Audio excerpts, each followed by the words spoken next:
Welcome to the First Look Seminar. And Gino Bacola, I always come to you first.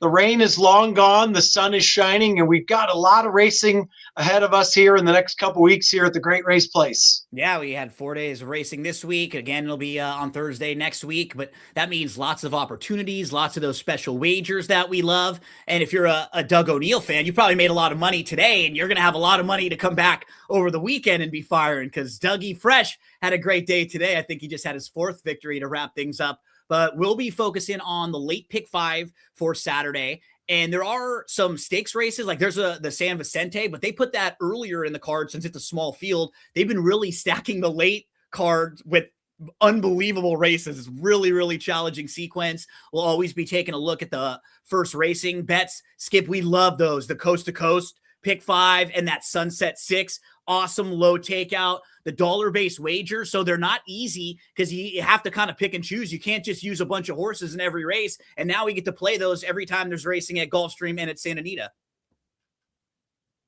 Yep. And seminar yeah, Skip. No, that's my favorite bet. Oh, sorry, Chap. Go ahead. Go ahead, Skipper. No, Gino was saying the Coast to Coast. I love that Coast to Coast bet. And the weather's been great. The rain's out of the way. This is my favorite weather.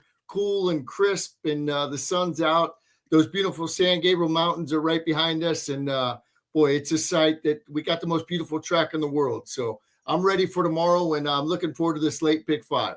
And remember, so Saturday and Sunday, 10 races each day. First post noon both days, and then next week we run again, like Gino said, Thursday. But we also have a holiday on Monday, so next week it'll be 5 days of racing: Thursday, Friday, Saturday, Sunday, Monday. So plenty of races, but as Gino mentioned, we are going to cover the late pick 5 for Saturday. And Gino, we're going to start out in race 6, going to have 6 furlongs on the turf. Allowance race, what are your thoughts here? Interesting horse to the outside that I like a little bit. And generally going the flat 6 furlongs on the turf, I don't love horses drawn to the outside quite as much. It's all circumstantial. But in this particular race, I don't know how much early speed there is in here. Looks like maybe 1 or 2 horses want to go. Horse I think will sit a good trip is Clubhouse Cutie from the outside. If you look at this horse's overall form, debuted, was in against maiden special weights, then again came back and was facing maiden specials. That was the only start on the grass. That was a very good third that day. Again, came back and faced tougher. And then last time out, dropped down, got in for the maiden claiming tag, and now I think is in a good spot. We know this horse is capable on the grass, can sit a nice trip from the outside. I think that horse will sit very close throughout.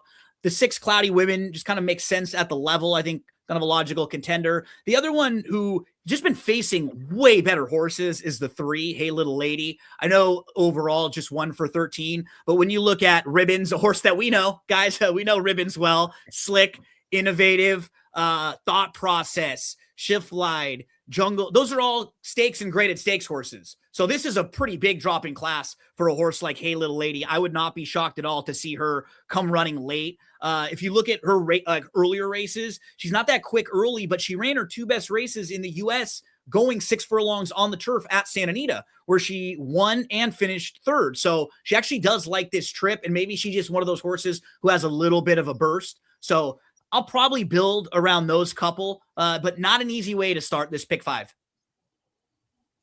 So tough way to start. Gino is mostly looking at 3, 6, 10, and Clubhouse Cutie at 15-1. With Marco DeMiro has really found his footing here, Skipper, and really gotten off to a great start the last couple meets. So what are your thoughts here in the first leg?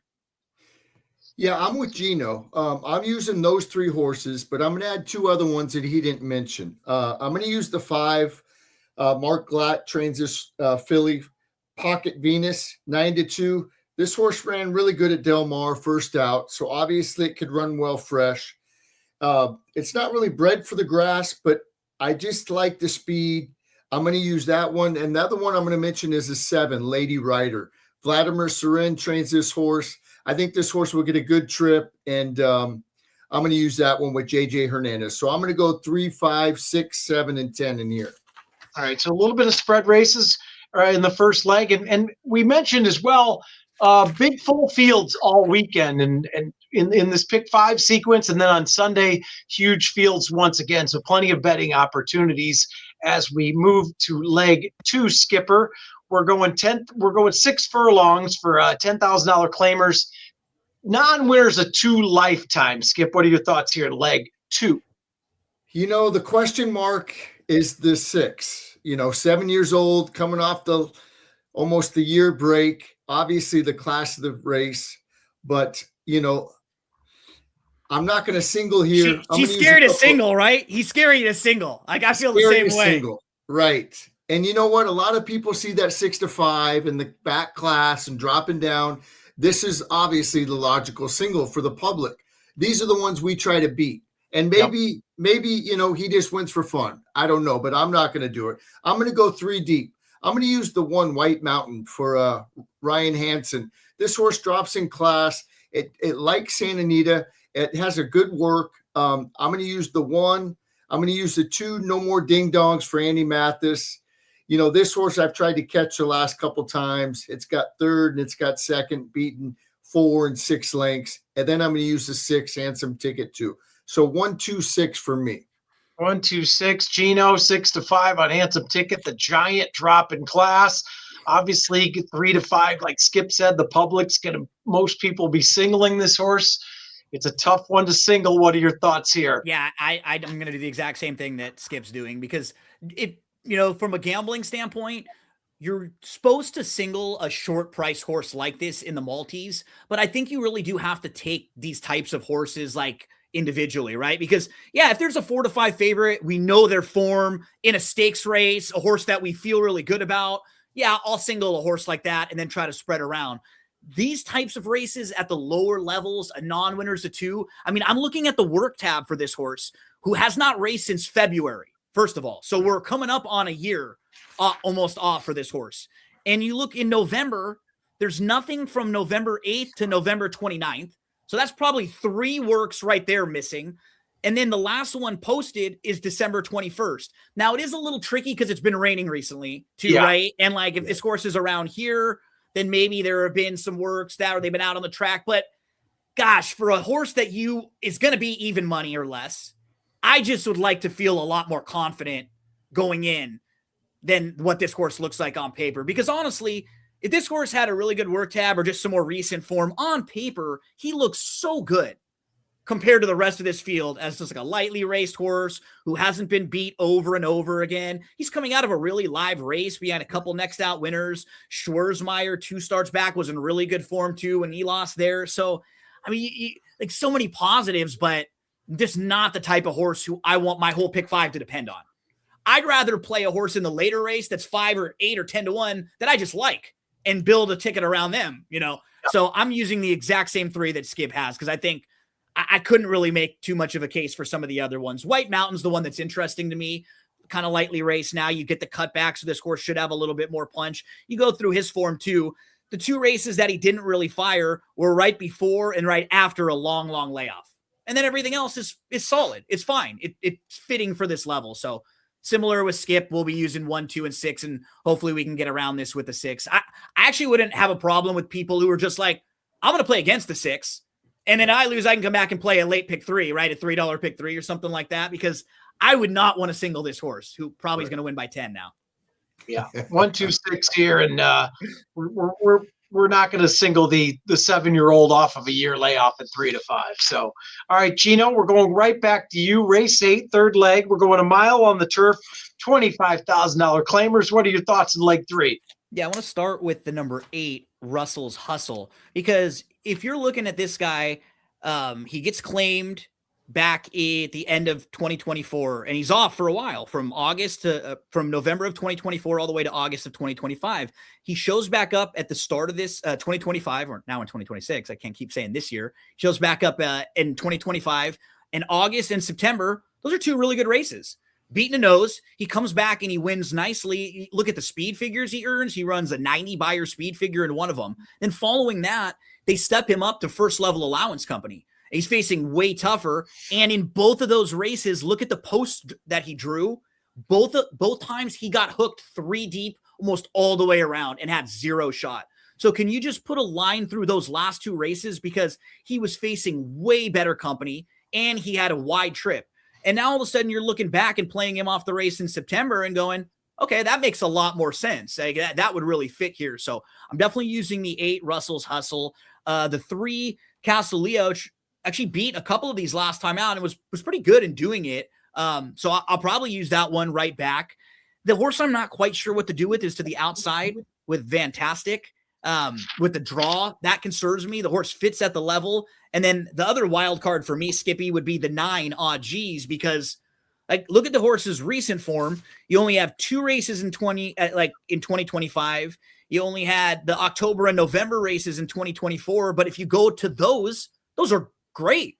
Those would beat this field, no doubt about it. Now this horse is a first-time gelding, and goes out for a barn who just won 4 races today, and Jaramillo was aboard for a few of them. So, yeah, I mean, this horse has never faced company this soft. Probably a horse that I'll end up throwing in the more we talk about it at a pretty fair price. Skipper, any thoughts on anybody besides what Gino just mentioned? Yeah, I really like a horse in here. It's a very tough race, but I love the 3, Castle Leoch. I'm going to be singling here. I love the workout on December 5th. I put really good workout. That I love the way that horse worked. I didn't see any of the later works after that, but the one on the 5th I really liked. It loves Santa Anita. It's got 2 wins out of 5 starts on the grass course. That last race was really sneaky good. It was down on the inside, and it kind of got shuffled and stopped a little bit, then saved ground, and it showed a lot of heart skimming through the rail and going by the leader, basically, rubbing paint along the rail. And I really like the way it won. I think Mark Glatt, I know he's got the 6-5 handsome ticket before. I think his barn's really set up for a big meet. I'm going to take a shot here, and I'm going to single Castle Leoch, who will be on all the tickets. And what's nice too, Skip, for what you're mentioning, this is another horse who had a lot of time off too, right? You see, was off for the most of the early part of 2025, all the way from November of 2024 to August of 2025. So came back, probably needed that race in August. You could very easily be forgiving about the November 17th, 2024 race, and then the August 2025 race. Then all of a sudden, that form looks really good, because the horse just needed a race after the layoff and probably didn't run as well before the long layoff. So I'm using this horse in all the exotics for sure. So Skip is singling. Go ahead, Skip. I'm sorry, chap. You know what I like? This horse has got tactical speed too. I mean, it looks like there's a lot of speed in here, but this horse broke right on the lead last time and then took hold right along the rail. This horse has got more speed than it's really shown. So I think he's going to get a great trip. So Skip is singling the 6-1 shot, number 3, Castle Leoch. The only other horse I'll mention is the 7, Don't Swear Dave, is a little intriguing. Off the reclaim for Hector Palma, who's a very cagey trainer. He dips right back in for 25. Had this horse he claimed 2 back, and that's kind of an old Doug O'Neill, a couple old class horses from him, Geez, and Don't Swear Dave from O'Neill barn from back in the day. All right, Skipper, I think we go back to you here. Race 9, 6 furlongs, $10,000 claimers, filly and mares, 4-year-olds up. What are your thoughts here in race 9? I will be spreading in here. I wanted to try to single Dial a Friend. I think might be the speed of the speed outside. I always love outside speed. But that last race, I watched a replay, at Los Alamitos. I didn't really like the way it galloped out. It probably will win, but I'm going to use a few others in here. The first one I'm going to use is a 2. She's Splendid. I really liked her win at Los Al. She won by 4, drawn away, steps up in class a little bit. I think that one's got to be on my ticket. Empress of Grace, Steve Knapp trains this horse. This one's going to be on my ticket. It's won 2 in a row. It drops down in class. Could make it 3 in a row. I'm also going to use the 6, A Rousing Babe. Bill McLean claimed this horse. He doesn't do the best off the claim, but this horse is good. 40 starts, 5 wins, 11 seconds, 8/3. This is a horse that you love to own because it always seems to be getting a check. 6 is going to be on my ticket. And then I'm going to use the 2 outside horses, Dial a Friend and Brookie's Girl or Gal. So 2, 3, 6, 8, 9 for me. 2, 3, 6, 8, 9 for Skipper. He's got that single in leg 8, so he can spread a little bit here. What are your thoughts, Gino? Yeah, if we're talking about singling short prices. Skip was talking about how he almost thought about singling Dial a Friend, and I would prefer singling Dial a Friend than the really short price we were talking about earlier on the card, just because I think this horse is in good form, like fits well, might be lone speed in this race. There's really no other speed. That's the reason why I'm like, and for me, I was sort of like how Skip was. If I might use one or a couple others, but they're all like the second, third, and fourth choice. And I don't think a lot of people will single Dial a Friend in this race. I think a lot more people will single in other spots like we were talking about before. So if you look at the races that she comes out of, she actually faced a horse named Tis the Prospect, who has won 3 of the last 4 and 4 of the last 6. And prior to that, a horse named Code Duello, who had won 4 out of 5. So you face some horses sometimes at Los Al over there who are really sharp and in good form, and they just get the lead in front of you, and you can't quite keep up with them. But I think it might just be a whole different ball game for her in this race. And if you're worried about the distance, she does have a win way back in her career at 6.5 furlongs. So she's shown us she can get this distance under the right circumstance. And this is going to be class relief for her too. So I kind of stacked them 8, 9, because I do like the fact that the 9 is a 10-time winner. I think if you just eliminate that last race, when she faced another 10-time winner in that race, Wish You All Could Be. And prior to that, she faced Tina Turner, who's 3 for 4. Those are really strong races, and she didn't even run that badly 2 and 3 starts back. So may play a ticket where I single the 8, probably another one where I sprinkle in the 9. I did look at the exact same other horses Skip mentioned, like the 3, Rousing Jewel as well. But you got to shorten up somewhere, and this is probably the race where I'm going to try to get through with at least 8 or 8, 9 on my bigger tickets. All right, so possible single here with maybe some lone speed. Coming over from Los Al, number 8, Dial a Friend. Hector Barrios jumps aboard. Gino, we're all alive to the last race. Race 10, a mile on the turf. Calbred's going here. What are your thoughts to close it out? Well, it's funny. I always will tell the stories of like the bad beats or like the horses, right, that cost us or this. This time there's a funny one that's kind of the opposite side. The number 11, Afternoon Nap. So last year on January the 4th, I was single to this horse in the Coast to Coast Pick 5. And he completely missed the break. And he's dead last. And I'm cursing already right off the bat. Me and my dad, I'm kicking stuff. Again, this is happening. And then the horse actually comes flying late and wins. And I hit the thing. It paid like 25 or 2,600, the Coast to Coast, that one early on last year. But then what's funny, since then, he's struggled. So that day he had a good day for me. And since then he hasn't been able to get back to that kind of form. You know, the distance is sort of strange for him here, but I do think he fits really well with this group from a class standpoint. And he kind of got back into it with a decent effort last time out behind Flyover, who came back to win again. And also has been facing Open Company in the last few races. And now we'll get to move back in with Calbred. So I'm going to use the 11 on the ticket for sure. I think the 2 is the horse who might get the best trip. Honestly, King of Dragons, just seeing the way that this race shapes up, you got Cullen J from the inside who could show some speed. Cali Cat wants to be forwardly placed. I think he makes sense. He can sit a little, but he wants to be close. One Smoking Dude is stretching out from sprint races. Sir Percival wants to throw a strike, stretching out from some sprint races as well. Frank Bullet stretching out from sprint races as well. I mean, we have a lot of these horses who are stretching out. Warm Sun and Brew showed speed last time out. They could all just be naturally a lot closer early on in this race. I think you want to have at least one of these horses who can sit, who can close, and I think that is the 2, King of Dragons. So 2, 11, 4 will be in the mix for me. If I can build tickets and get alive to those 3, I think I'll feel pretty good with 2, 4, and 11. 2, 4, 11 for Gino, and like he said, looks like there's some speed in here. What are your thoughts in the last leg, Skipper? I'm going to use the 2, 4, 11 like Gino says, but I'm going to add 2 other ones. I'm definitely going to use the 1, Cullen J, for Richard Baltus. This horse has showed that it could go wire to wire. It could sit. Breaking from the inside, I think this horse could get a really good trip. If the other ones decide to go, Hermio could sit there and wait. If they don't decide to go, he could just go from the rail. I think it's going to get a great trip. I don't think the distance will be a problem. The 1's going to be on my ticket. And then I got a bomb in here that I like. I like the 10, Prince Dulce. This horse has run some sneaky good races. The last one at Del Mar broke from the way outside, only got beat 3 lengths, got beat by a horse that came back and won today. And this horse is training good. I like the last 2 works. This horse, I like this horse, 20-1. So I'm going 1, 2, 4, and 10, 10, 11 in here. 1, 2, 4, 10, 11.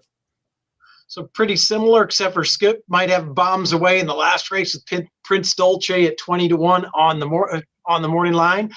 Gino Bacola, kind of wrap us up here for the show. What look forward to this weekend? Yeah, so much racing this weekend and next weekend, big fields. We just went through the late pick 5 sequence for Saturday, but don't forget about the coast to coast pick 5. There's a couple of the races, I believe, from this late sequence, I think, that are included in there, races 6 and 8. The Sunset 6 is always the last 3 from Gulfstream, last 3 from Santa Anita. We love those pick'em contests. Totally free to enter every Saturday and Sunday. You can win $500. All you have to do is answer the 12 prop questions. They'll give you some action from the races and from some of the sports that are happening over the weekend. There's a fun beat the host. Millie Ball is the host this weekend at expressbet.com. So if you want to see if you can stack up against Millie with her selections or quite to qualify for the PWC BC, I'm heading to Gulfstream in 2 weeks for their big race over there. So man, there's so much going on. I'm really pumped.